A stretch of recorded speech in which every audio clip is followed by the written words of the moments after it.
Estamos de volta.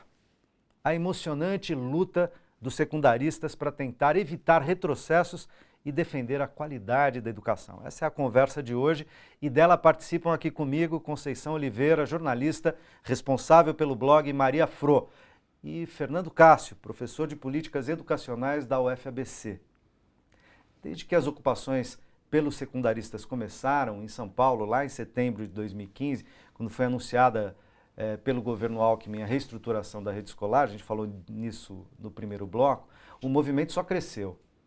Infelizmente, a repressão ao movimento também cresceu muito. O movimento conseguiu conquistas pontuais e tem um conjunto enorme de desafios pela frente. Quais são os principais desafios? Fernando. Olha, eu acho que assim, eu quero começar falando um pouco do papel do MEC, né? Eu não vou nem responder a sua pergunta diretamente, porque acho que a gente pode ir respondendo aos poucos. Mas acho que assim, a questão da repressão e da violência, acho que ela adquiriu assim, contornos muito mais sofisticados agora com esse ciclo, né? Que é nacional, né? É mais nacional. O outro também teve, né? Se propagou para outros estados, mas esse ele tem uma cara nacional, tem uma pauta nacional, né? Diferentemente do ciclo aqui de São Paulo, que começou com uma pauta estadual, é isso mesmo. Né? E aí, em pautas estaduais, ele foi se propagando. O que acontece é que hoje o MEC ele cumpre um papel que é muito exótico, né? É um papel triste, lamentável e muito exótico, que é um papel de acirrador mesmo, de conflitos entre os próprios estudantes, né? Então, se a gente vai fazer um retrospecto do papel do MEC, desde que essas ocupações começaram, a gente vê, por exemplo, a chantagem, né, em relação a, por exemplo, esse cancelamento seletivo do Enem, né, e também a ameaça de cobrar dos estudantes que estão ocupando o custo dessa operação, né? De fazer uma segunda prova. Exato, como se o Enem, uma prova que funciona pela teoria da resposta ao item, ele pode ser feito toda semana, né? É uma prova de itens sorteados, num banco que tem milhares de itens pré-testados, né? É como uma prova um exame TOEFL de inglês, né? Então você pode fazer o TOEFL hoje ou semana que vem. E isso é estatisticamente validado. Então, assim, isso é uma coisa que não se diz, né? Então, e as perseguições aos estudantes dos institutos federais. Então, o MEC lançou uma circular, um ofício para os institutos federais pedindo que os reitores identificassem os estudantes que ocupam, para que fossem tomadas medidas disciplinares contra os estudantes. Quer dizer, o MEC jamais, em tempo algum, um ministro de educação vinha fazer uma coletiva de imprensa ameaçar estudantes, né? Ou colocar grupos de estudantes pró-ocupação, contra ocupação, se chocando entre si. Esse é um papel muito exótico, para ser bem eufemístico, né? E muito triste do MEC. De fato, a gente, né? Sim. Ô, Conceição, nessa questão, então, vamos explorar um pouco esse negócio, porque não é só do MEC, né? O judiciário, a gente teve decisão judicial permitindo e mesmo sugerindo estratégias de tortura, desligar a luz, a água, fazer barulho o tempo todo para evitar que os meninos pudessem dormir, fazendo privação de sono, ameaças diretas, coação. Não deixar a parente entrar, né? Quer dizer, não deixar comida entrar. Nós estamos falando do quê? De uma sociedade de direitos ou nós estamos falando de outra coisa? Porque isso faz a gente se lembrar de um outro período do Brasil, infelizmente de triste memória e não tão remoto assim. Aí tem, inclusive, uma pergunta aqui do Sérgio Plácido. Ele diz, não existe uma promotoria, uma vara que proteja os jovens nas ocupações? Quer dizer, há algo na justiça que, em vez de atacar o direito desses jovens, os proteja? Tem que avisar para ele que o juiz que fez isso é da vara da infância e da juventude. Quer dizer, nós estamos, desse jeito, nós estamos fritos, viu? Eu acho, Sérgio.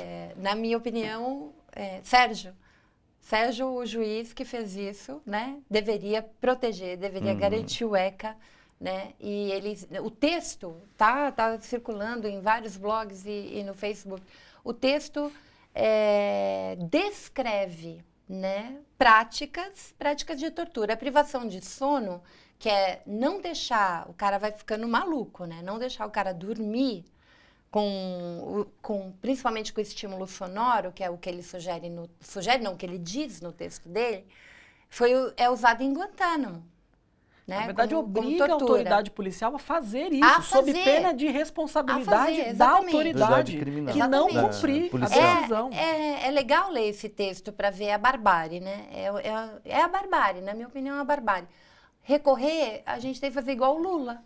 Acho que ir para a ONU, ir para a OEA, Tribunal de Haia, sei lá, a gente tem que sair do país. Agora, eu gostaria de ouvir também a presidente do Supremo Tribunal Federal, que na briga lá com o Senado, com Renan Calheiros e tal, corporativamente defendeu o juiz, se nesse caso vale também a afirmação dela, de dizer assim, se falou mal de um juiz, falou mal de todos, falou mal de mim também. Se ela está do lado de um juiz que propõe esse tipo de coisa contra crianças e adolescentes. Acho que o Supremo deveria se pronunciar, você não acha?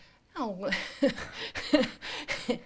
Não pergunte isso para mim, porque eu acho que se a gente está nessa situação é porque a gente tem o Supremo o que deveria ser o guardião da Constituição e não fez o seu papel.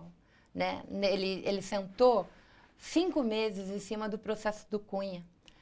Se ele tivesse feito o seu papel como guardião da Constituição, não teria mudado, né, de prender alguém num julgamento em segunda instância e assim por diante.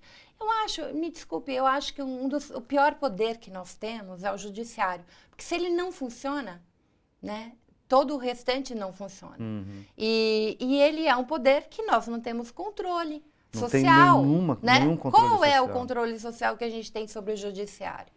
Né? O juiz precisa fazer o diabo, roubar, fazer um monte de coisa. O cara é afastado com vencimento, gente.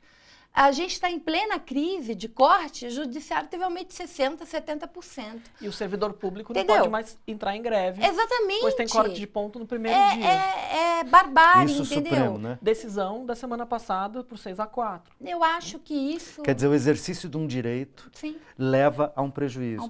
Porque a Constituição brasileira diz que a greve é um direito.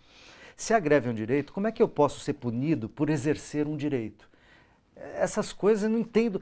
Eu não sou jurista, eu não sou advogado, eu não sou juiz de direito, mas a gente tem um mínimo de bom senso. Como que alguém no judiciário pode fazer um julgamento nesses termos? Se é um direito, eu tenho o direito de exercê-lo. Se eu exerço um direito, eu não posso ser punido pelo exercício de um direito? Que loucura é essa? O interessante é, eu acompanhei a votação, né? Eu assisti. No Supremo. Então, os 2 juízes que não participaram da tese de ampla repercussão são os únicos 2 que atuaram na Justiça do Trabalho. São o Marco Aurélio e a juíza Weber. Né? Rosa Weber. E os outros 2, que são o Lewandowski e o Fachin, né, que são os 4 que votaram contra com essa argumentação. Né? Como é que a gente pode considerar uma greve abusiva no primeiro dia? Não faz sentido. Não faz sentido, né? Então, é assim que estamos. Né? Eu acho que tem uma coisa... Eu queria concluir. Desculpe. Essa coisa da violência está me assustando muito porque a gente está numa naturalização da violência. Né? Então, a gente está perdendo... Quando eu falo a gente, estou pensando socialmente. Quando a gente perde o parâmetro do que é violento, do que não é violento. A tortura, num país como o nosso, né, de pouco exercício democrático, o uso da força física, é você perder o Estado de Direito. Então, assim, a gente tem que falar a palavra correta. Nós estamos vivendo num golpe.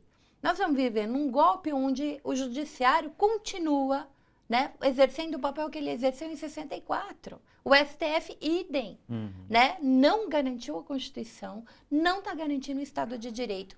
Tem uma formalidade, mas ela não é efetiva. Né? Então, quando a gente vê meninos, adolescentes, menores sendo algemados, gente, a violência que a polícia militar teve na ocupação de 2015, no início de 2016, é uma coisa absurda. Entrar armado dentro da escola,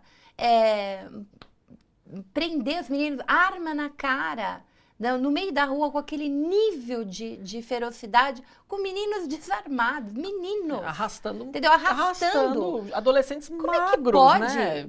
Não, mas mesmo que não fossem magros. Estrutura Mas é física, isso. Como estrutura é que física pode? de criança. Como é que pode? Quer dizer, aquela menina, a Ana Júlia, quando ela diz assim, vocês têm a mão suja de sangue? Tem sim. E a sociedade tem.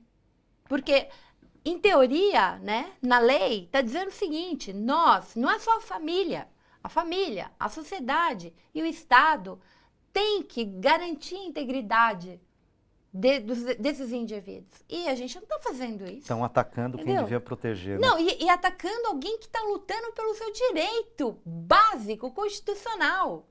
Né? Não é à toa que o indivíduo quer mudar a Constituição. As pessoas precisam saber que a PEC é uma mudança na Constituição. E essa turma não tem legitimidade para fazer isso. Eles não são constituintes, eles não foram eleitos para fazer uma mudança neste nível na Constituição. Eu queria colocar, não é uma pergunta, mas acho importante colocar aqui o Rafael Pacher, que é um secundarista, que está ocupando escola, faz aqui um depoimento em Ponta Grossa, no Paraná. Manda um beijo para ele, Rafael. Então, e ele diz o seguinte, estamos sendo criminalizados como vândalos em minha cidade. Sim. Vemos que na mídia nacional as ocupações estão sendo atacadas pela mídia aberta. Devemos todos usar a mídia virtual como nossa arma, além do trabalho de base que deve ser feito nas ruas, informando por que estamos nas ocupações em nível nacional. É isso que a gente está tentando, de algum modo, ajudar a fazer aqui na TVT, aqui no Melhor e Mais Justo, fazendo esse debate que está rolando na rede social, via Facebook, via Jornalistas Livres, via o blog da TVT no Facebook e no YouTube, mas também via TV aberta para quem tem TV digital Brasil afora. Ok? Acho que aí você tem toda a razão. As pessoas que têm algum compromisso com a democracia, algum senso de decência com o nosso país, têm que ajudar a divulgar, a fazer o debate e ajudar a fazer com que a sociedade se posicione em relação a isso. A gente está terminando o nosso tempo, já me avisaram aqui, a Isa já me avisou aqui no ponto, mas eu queria então ouvir Conceição e Fernando uma espécie de síntese ou de indicação e de sentimento final em relação a esse tema. Né? Temos aí 1 minuto e meio para cada um, queria que vocês pudessem fazer uma síntese. Se tivesse que dizer algo para os secundaristas, para a sociedade, nesse momento, o que vocês diriam? Como é que a gente aponta para alguma forma de futuro na condição do Brasil hoje? Ai, que difícil. Só faço pergunta difícil, você viu? É muito difícil, mas assim, primeiro vocês são inspiração. É uma enorme inspiração vê-los lutar assim. Acho que tem que continuar lutando, tem que ter clareza que vocês estão lutando por direitos, vocês estão lutando não só por vocês estão lutando pelas futuras gerações.